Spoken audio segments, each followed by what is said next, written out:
Profile, আমি search করতেছি যখন আমি দেখতেছি 1-2 ঘন্টা আগে অনলাইনে ভাই। আমি 3 দিন আগে ওর সাথে কথা বলছি। হ্যাঁ, আমি কোনোভাবে মানে আমি নিউজটা শোনার পর থেকে ভুলতেই পারতেছি না যে ওর লাস্ট কথাটা যে ভাই আমি ইন্ডিয়া যাব, অপারেশন করব ভাই, দোয়া করেন আমি একটু সুস্থ হয়ে ফিরে আসতে পারি। যেন আমি ওরে বললাম যে তুই যা, সমস্যা নেই, আমরা আছি, তো টাকা পয়সা নিয়ে চিন্তা করিস না, লাগলে আমি আছি, লাগলে ইউটিউবাররা সবাই আছে, লাগলে ফ্রি ফায়ার কমিউনিটি আছে। আসলে টাকা পয়সাটা মেন না, আল্লাহ তাআলা যাকে যখন যেভাবে নিয়ে যাওয়ার তখন সেভাবে নিয়ে যাবে, এটাই স্বাভাবিক। এই চিতা নামটা তোমরা আজীবন মনে রেখো। এবং বাংলাদেশের ফ্রি ফায়ারের প্রতি আমার নিজের পার্সোনাল ভাবে রিকোয়েস্ট থাকবে যে চিতা নামটা এটা যেন ফ্রি ফায়ার স্পোর্টস এর সাথে আজীবন কানেক্টেড থাকে। ফ্রি ফায়ার নিজে যেন এই চিতা এই নামটাকে আলাদাভাবে রিকগনাইজেশন দেয়। আর যদি ফ্রি ফায়ার না দিতে পারে, এটা ফ্রি ফায়ারের জন্য ব্যর্থতা, এটা স্পোর্টস এর জন্য ব্যর্থতা, এটা আমাদের জন্য ব্যর্থতা হবে।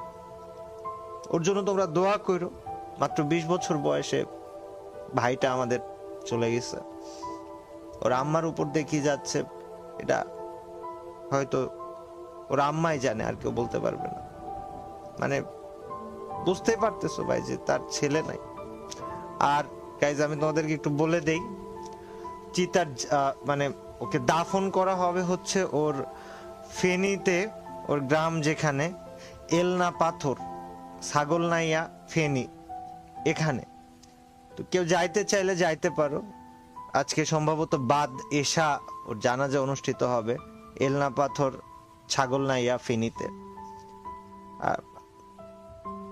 দোয়া করো তোমরা, এবং এই একটা শব্দ মনে রাখো যে চিতা বাংলাদেশে একটাই ছিল, একটাই হয়েছে, একটাই চিতা আজীবন থাকবে, আর কোনো সেকেন্ড চিতা হবে না।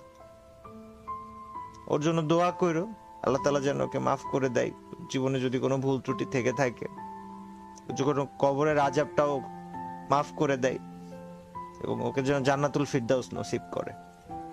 তোমরা চিতা নামটাকে ফ্রি ফায়ারের স্পোর্টস এর ইতিহাসে আজীবন বাঁচায় রাখবা। তোমরা এই দায়িত্ব আমি নিচ্ছি, তোমাদেরকে দিচ্ছি, এবং ফ্রি ফায়ার যেন চিতাকে আলাদাভাবে রিকগনাইজেশন দেয়, যেন আজীবন স্পোর্টস এর সাথে জেবি চিতা এই নামটা লেগে থাকে। আল্লাহ হাফেজ সবাই।